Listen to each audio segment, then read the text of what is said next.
the same restaurant where Ron Goldman worked and Nicole Brown Simpson had her last meal. What time did you leave the restaurant? Approximately 10:15. And did you refresh your memory in some way to get that time? Yes, I did. And how did you refresh your memory? Well, when I looked at the credit card receipt and the timestamp on it. The pair then walked back to Aronson's house.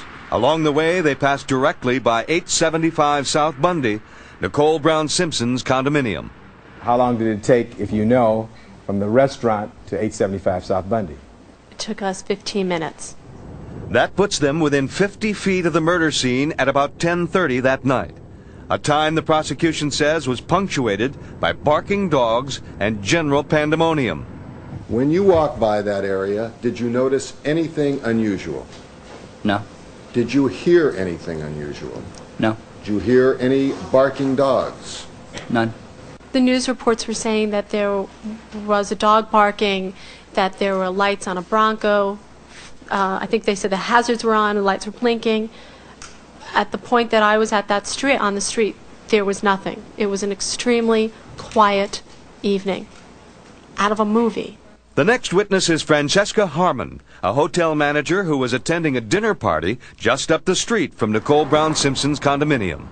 And what time did you leave the dinner party? 10:15. Harmon says it was 10:20 by the time she got in her car, removed the club anti-theft device, and drove past 875 South Bundy.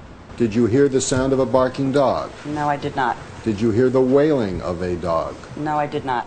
Denise Pilnack lives a few houses down the street from Nicole Brown Simpson's condominium. A self-professed distance runner, she relishes her role as a witness for the defense timeline. I am a stickler with time. I don't go anywhere without 2 watches when it's important. For the record, Your Honor, you have 2 watches on today? Yeah, my running watch, which is very accurate, and my other watch, which isn't. Pilnack testifies that when she walked her friend to her car at 10:25, she didn't hear any barking dogs. In fact, she goes even further. That Sunday evening, it was exceptionally quiet. As long as I've lived in that home, I never remember a night when it was absolutely still. There wasn't a sound to be heard. Her friend, Judy Thielander, backs her up. It was very quiet. In fact, Denise and I had commented when we walked out to my car about how quiet, and it was that kind of misty, kind of LA evening where almost like a Halloween night, and I think I made a comment, or she did, that it was almost eerie. It was so quiet. And you wear 2 watches, is that right?